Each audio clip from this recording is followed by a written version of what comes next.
Ada pasangan suami istri sudah 12 tahun tidak memiliki anak. Mereka datang kepada saya, Romo, mohon doa supaya kami mendapat momongan keturunan. Baik. Saya berkati air. Kemudian saya bilang, hadir dalam perayaan Ekaristi. Pada saat Yesus lewat dalam Ekaristi Kudus, saat konsekrasi, imam mengangkat hosti dan piala, katakanlah sesuatu kepada Tuhan. Apakah Anda juga melakukan itu? 1 tahun kemudian, ketemu dengan saya di suatu tempat waktu ada kunjungan uskup, dan dia datang, si ibu dan bapak itu sambil gendong anak. Apakah pastor masih ingat saya? Banyak mana bisa ingat ya. Saya bilang wajahnya kelihatan sepertinya ingat ya, tapi lupa-lupa ingat, saya minta maaf. Tahun yang lalu kami datang minta Romo mendoakan kami, dan ini kami sudah dapat ini. Romo meminta kami untuk ikuti perayaan Ekaristi, dan setiap kali imam mengangkat hosti, kami minta Tuhan beri kami keturunan. Angkat piala Tuhan, beri kami keturunan, dan Tuhan memberikan. Ini mujizat. Anda pikir bahwa mujizat itu yang wah luar biasa? Tidak. Tinggal kamu mengimani atau tidak. Mujizat terjadi ketika Anda mengimani. Jadi pada saat konsekrasi itu saat yang sangat sakral, saat yang sangat suci. Kenapa? Karena Yesus hadir di meja perjamuannya. Dia yang mengangkat piala. Maka imam itu menjadi alter Kristus. Imam itu menjadi Kristus yang lain. Imam itu menjadi perpanjang tanganan Yesus untuk mempersembahkan kurbannya. Bapak, Ibu, saudara-saudara sekalian yang saya cintai di dalam Tuhan, pada hari ini seluruh gereja, terutama gereja Katolik, baik Timur maupun Barat, baik Ortodoks maupun Katolik Roma, merayakan hari raya tubuh dan darah Kristus. Kalau kita lihat secara jasmania, tubuh dan darah itu unsur atau anasir yang paling penting dalam kehidupan kita. Kadang-kadang kalau tubuh sudah tua, biasa juga cepat merasa lemas. Orang juga sudah mulai khawatir dengan tubuhnya. Orang sudah memulai memperhatikan uban di kepalanya, mulai memperhatikan keriput di wajahnya. Singkatnya, tubuh itu sangat penting. Lalu tubuh ini tidak bisa hidup tanpa darah. Kalau darah ini stop mengalir, kita pun ikut stop juga, mati juga. Kalau darah ini kotor, maka tubuh ini juga diserang oleh berbagai macam penyakit, mulai dari kolesterol, stroke, dan sebagainya. Jadi dua hal ini sangat penting, karena begitu besar kasih Allah akan dunia ini, sehingga Dia mengutus anaknya yang tunggal, supaya setiap orang yang percaya kepadanya memperoleh hidup yang kekal. Allah menganugerahkan Yesus yang mengorbankan hidupnya, artinya tubuh dan darahnya, supaya kita memiliki hidup yang kekal. Yesus mengorbankan hidupnya, artinya tubuh dan darahnya, untuk menebus dan membebaskan kita dari dosa, agar kita memiliki hidup yang kekal. Saudara-saudara sekalian yang terkasih di dalam Tuhan, hampir lebih dari 2 tahun pandemik ini membuat iblis berjaya. Iblis berjaya ingin menghentikan kekuatan gereja Katolik, yaitu Ekaristi. 2 tahun kita itu menonton Ekaristi, ya kan? Live streaming. Apakah Anda merayakan Ekaristi? Tidak. Kamu menonton perayaan Ekaristi. Apakah ada manfaatnya? Tentu saja ada. Meskipun secara live streaming sekurang-kurangnya membantu penghayatan iman kita. Tapi sekali lagi Anda menonton perayaan Ekaristi. Apakah komuni batin itu saya sudah menerima Yesus? No, tidak. Komuni batin itu bukan kamu menerima tubuh Kristus. Apakah ada gunanya? Ada, untuk menumbuh kembangkan hidup rohanimu. Tapi kalau mau merayakan Ekaristi di sini, karena Yesus hadir dalam Ekaristi Kudus. Pada saat konsekrasi Yesus hadir. Banyak sekali mujizat Ekaristi. Mujizat yang tertua itu abad ke-13, itu di Lanciana, Italia. Roti betul-betul menjadi daging, dan anggur benar-benar menjadi darah. Itu mujizat Ekaristi tertua. di Lanciana, Italia. Maka kalau Anda berziarah ke sana, tolong mampir di Lanciana itu, ya, supaya lihat bentuk itu masih ada itu. Masih banyak sekali mujizat-mujizat Ekaristi di tempat lain. Tidak usah saya sebutkan satu persatu karena kalau kita urutkan ya banyak sekali. Tapi satu hal yang paling dekat di negara kita ini, di mana? Di Yogyakarta. Di gereja mana? Di gereja Kiduloji. Jadi kalau Anda yang mungkin di gereja Kiduloji pasti tahu peristiwa 2012 berarti April 2012 berarti 10 tahun lalu ya. Waktu Romo Suparman merayakan Ekaristi dan hosti itu jatuh. Saat mau mengambil menjadi daging. Di Jogja itu, di gereja Kiduloji. Apakah ada mujizat di sana? Ada. Hanya memang gema gaungnya tidak begitu kuat sehingga Anda tidak pergi. Kalau tidak, pasti banyak yang pergi itu. Saya yakin. Ada yang mau operasi jantung, akhirnya tidak jadi. Dia intensikan itu. Beberapa hari kemudian ke rumah sakit untuk persiapan operasi dan sebagainya. Dokter kaget, loh, kok penyakitmu sudah nggak ada ini, sudah normal. Jadi mujizat Ekaristi itu banyak. Hanya bahwa kesadaran kita akan kehadiran Yesus Kristus dalam Ekaristi Kudus itu kita anggap angin lalu saja. Maka seringkali saya bilang, kamu kalau mau buang air kecil atau besar sebelum konsekrasi ini. Sebelum konsekrasi kalau Anda mau buang air kecil atau besar silakan keluar. Karena saat konsekrasi itu Yesus hadir. Dan ada yang pergi seenaknya saja. Ada yang keluarkan HP dari tasnya lalu chattingan. Engkau berdosa besar itu. Engkau tidak menghiraukan Yesus Kristus yang hadir di dalam Ekaristi Kudus ini. Maka tadi saya bilang, live streaming kamu nonton Ekaristi. Komuni batin, kamu tidak menerima Yesus secara real. Tetapi dalam Ekaristi Kudus ini aku menerima Yesus secara real. Yang makan tubuhku dan minum darahku tinggal dalam aku dan aku di dalam dia. Ada seorang ibu, bukan seorang ibu, ada pasangan suami istri sudah 12 tahun tidak memiliki anak.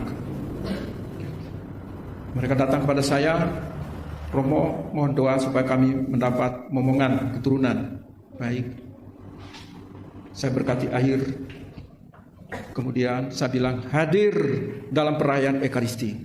Pada saat Yesus lewat dalam Ekaristi Kudus, saat konsekrasi, imam mengangkat hosti dan piala, katakanlah sesuatu kepada Tuhan.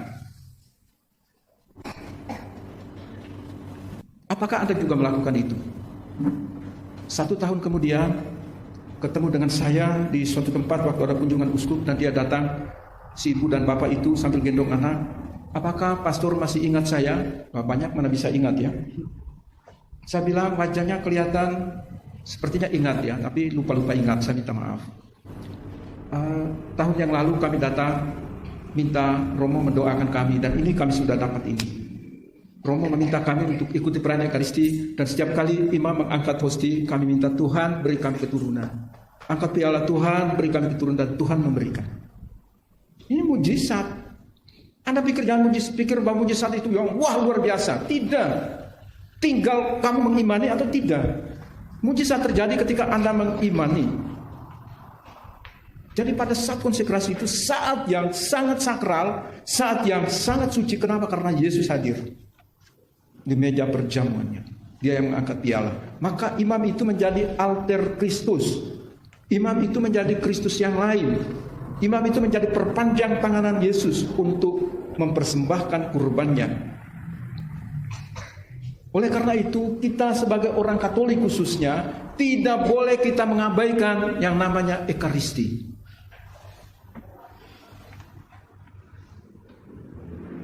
Kalau Anda mengabaikan Ekaristi itu, Anda itu Yesus bilang seperti kayu yang kering. Engkau hidup tetapi tanpa harapan. Oleh karena itu mari kita sadar, kita itu ada adorasi. Di mana-mana kalau orang novena mesti ada adorasi. Apakah Anda sadar bahwa saat itu Yesus hadir?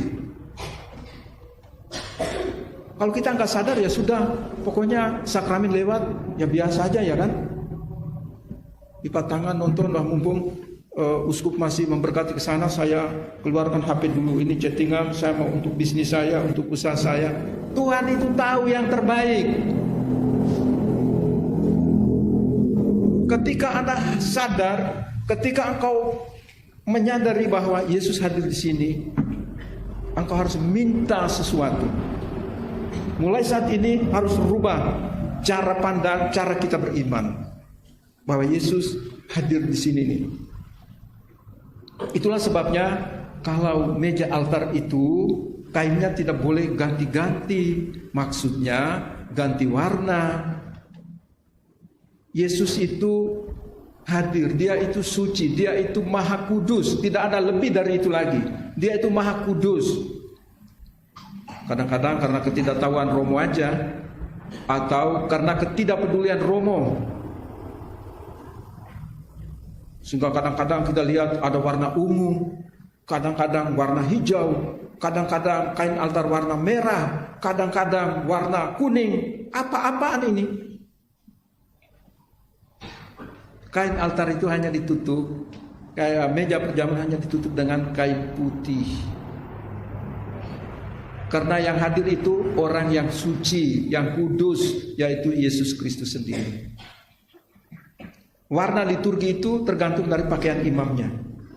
Jadi kalau saya pakai pakaian ini kan lain kan, hari itu benar Yesus. Minggu depan saya pakai hijau berarti sudah minggu biasa toh. Bukan altarnya, kain altarnya. Jadi saya harap ini kain ini saya yang merubah ini. Tapi kain putihnya masih kurang. Tolong, kalau Anda mau memberikan untuk Yesus, beli kain putih yang bagus. Ini saya pikir asal ada saja ini. Ini saya mau mengatakan ini bahwa yang hadir di altar ini adalah Yesus Kristus sendiri. Maka saya bicara ini, berilah sesuatu untuk Yesus.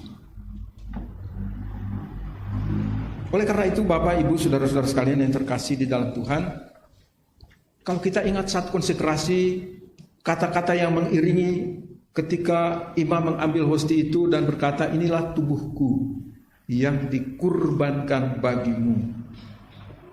Waktu mengangkat piala, inilah darahku, darah perjanjian baru yang ditumpahkan bagimu dan bagi semua orang demi pengampunan dosa. Lakukanlah ini sebagai kenangan akan aku. Kalau dengan berkata lakukanlah, ini perintah, maka gereja Katolik tetap mengadakan perjamuan. Perjamuan. Jadi Anda menerima Yesus secara real. Ketika engkau menerima komuni, engkau menjadi tabernakel yang hidup. Engkau membawa Yesus kemana-mana. Engkau menggendong Yesus kemana-mana. Karena dia hadir di dalam tubuhmu melalui Ekaristi Kudus ini. Sekali lagi, live streaming itu bukan Ekaristi, tapi menonton perayaan Ekaristi. Komuni batin juga bukan komuni yang real sesungguhnya, tetapi itu adalah doa mengiringi orang yang menerima komuni. Pandemik hampir berlalu. Ya, bisa dikatakan mungkin 70-80% sudah berlalu. Kita harap supaya Anda tidak bisa meninggalkan komuni kudus. Anda tidak boleh meninggalkan Ekaristi. Maka awal-awal saya minta sekurang-kurangnya seminggu sekali itu sebagai murid Yesus kamu tidak boleh meninggalkan Ekaristi. Saya kan bilang di sini jam 8, Karangrawu jam 4. Kalau memang kamu gak sempat di sini, di Kaliori Kapel Kaliori jam 9. Kalau memang di situ juga kamu tidurnya itu kesiangan, di katedral masih ada misa sore. Kurangnya apa? Memangnya saya itu mau misa banyak orang untuk mengumpulkan kolekte? Nah, penting bagi saya. Keselamatanmu itu yang paling penting. Ada kolekte atau tidak ada kolekte, terserah. Saya hanya percaya pada Tuhan, pasti Tuhan membuka jalan. Tapi bagi saya yang paling penting adalah kamu selamat. Karena keselamatan itu hanya ada dalam Yesus, bukan di tempat lain. Minta maaf. Oleh karena itu saya menghimbau, saya berharap supaya sudahlah, pandemi hampir berlalu, maka stop untuk ikut misa, untuk ikut nonton misa live streaming itu. Memang saat itu iya, tetapi kan sudah berlalu. Jadi sudah cukup. Kalau kecuali misalnya sakit tidak bisa bangun karena kolesterol tinggi sehingga susah bepergian, pas ada live streaming ya silakan Anda buka, lalu selamat menonton. Kamu tidak menerima Ekaristi secara real. Realnya di sini, tubuh Kristus. Jadi ketika Romo memberikan itu tubuh Kristus, seharusnya itu Anda juga menerima komuni dua rupa, tubuh dan darah Kristus. Tetapi kalau umat sebanyak ini, pakai dua rupa berapa lama itu ya? Umat kita sedikit, tapi kalau katedral, Santo Yosef, kalau umatnya banyak ya bisa seharian itu. Apa kamu tahan itu? Maka saya kalau misa di kelompok-kelompok kecil, pasti saya memberi komuni dua rupa. Di Karangrawu tiap minggu 2 rupa. Saya pergi misa peringatan arwah kalau kelompoknya kecil, saya kasih komuni 2 rupa. Tubuh dan darah Kristus. Karena Yesus bersabda, barang siapa makan tubuhku dan minum darahku, tinggal dalam aku dan aku di dalam dia. Jadi memang 2 tahun ada yang memang tidak bisa menerima komuni. Mereka itu hanya mengikuti ibadat sabda. Kita ikuti ibadat sabda, kita mendengarkan sabda Allah, kita menjadi sahabat, bukan bagian dari Yesus. Maka Bapak, Ibu, saudara-saudara sekalian yang terkasih di dalam Tuhan, Tuhan menganugerahkan kepada kita Yesus Kristus untuk menebus kita dengan mengorbankan tubuhnya dan menumpahkan darahnya supaya kita semua diselamatkan. Maka mari kita semua tetap ada pada jalan keselamatan Tuhan yang diwartakan oleh Yesus Kristus sendiri, dan Dia sendiri menjadi jalan keselamatan itu. Semoga kita semua tetap ada pada jalan keselamatannya. Amin. Bapak Ibu, saudara-saudara sekalian, pada pagi hari ini ada baptisan seorang anak bayi, maka mohon waktunya sebentar. Nanti untuk syahadat silakan kita semua nanti bangkit berdiri, jadi pembaharuan janji baptis, pengakuan iman itu dilakukan saat itu, dan setelah baptisan kita langsung ke doa umat. Saya persilakan orang tua wali baptis untuk tampil ke depan. Miss Dinar sediakan semua peralatannya. Jadi Bapak Ibu sekalian mohon kesabarannya sebentar. Marilah mewartakan misteri iman kita. Setiap kali kita makan roti ini dan minum dari piala ini, wafat-Mu Tuhan kami wartakan hingga Engkau datang. Yesus bersabda, barang siapa makan tubuhku dan minum darahku, tinggal dalam aku dan aku di dalam dia. Silakan duduk, ada 1-2 pemberitahuan dari paroki. Yang pertama, hari Kamis, Jumat dan Sabtu itu misa sore hari jam 18. Kamis tanggal 23, Jumat tanggal 24, Sabtu tanggal 25. Misa jam 6 sore.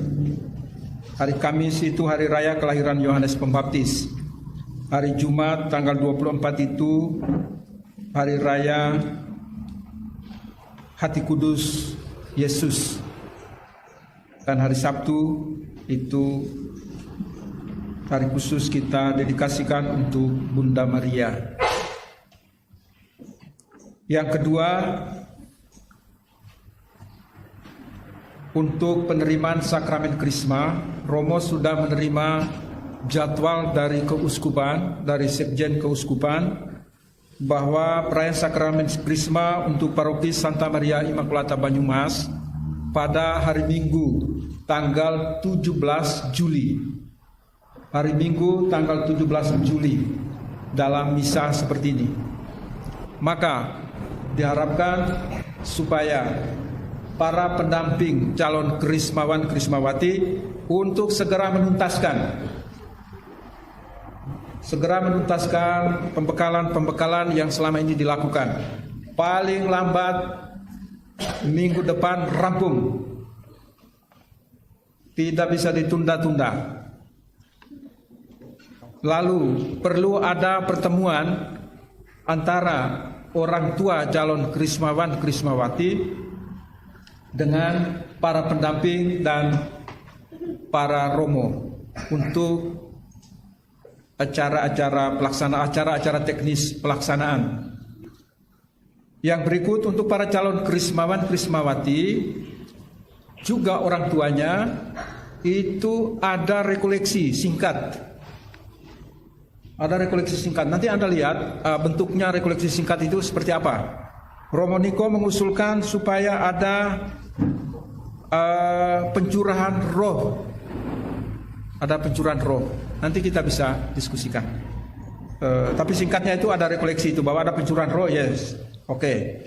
Yang berikut lalu juga ada pengakuan dosa. Ya, selain rekoleksi ada pengakuan dosa bagi calon Krismawan Krismawati, dan yang terakhir tentu saja gladi bersih. Romo sedang menyiapkan liturgi untuk perayaan sakramen Krisma. Liturgi sedang disiapkan. Yang penting hal-hal yang lain silakan untuk itu.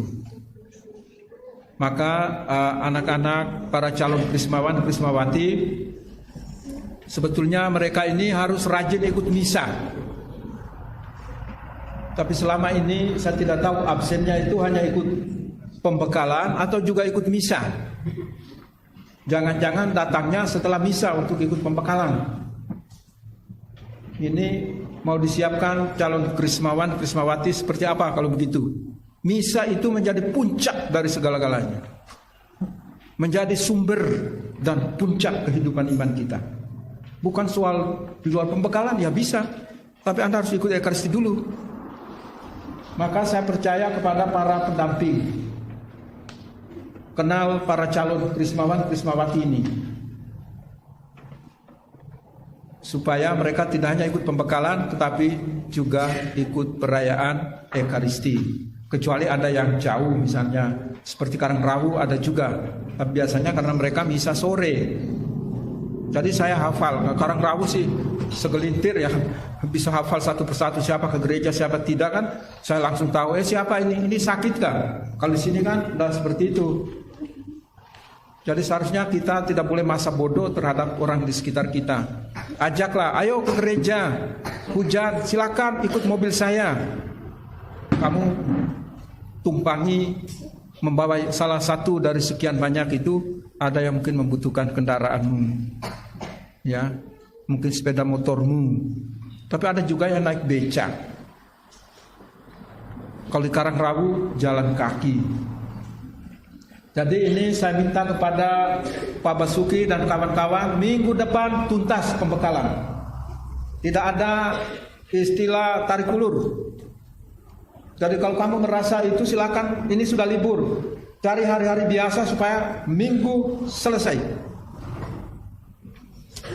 Supaya kita bisa melakukan hal yang lain. Begitu ya, saya percaya. Juga sebetulnya kan saya itu berkoordinasi juga untuk misa minta waktu Bapak Uskup kan tidak gampang. Tidak gampang. Saya mintanya dari bulan Mei. Tanya Dewan Paroki, kami pergi minta bulan Mei. Tapi kita baru diberi pertengahan Juli. Maka saya pikir rentang waktu itu segala-galanya sudah beres. Nanti para orang tua, para calon kita ketemu, kita omong apa-apa yang harus Anda siapkan untuk itu. Baik, itu beberapa informasi paroki untuk kita semua. Mari kita bangkit berdiri, kita akhiri perayaan ini dengan mohon berkat Tuhan.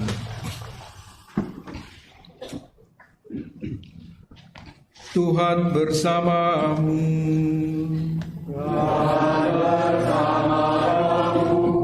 Semoga saudara-saudari sekalian dan mereka semua yang kita doakan dalam perayaan Ekaristi ini selalu dilindungi, dikuatkan dan dibimbing oleh berkat Allah yang Maha Kuasa, Bapa dan Putra dan Roh Kudus.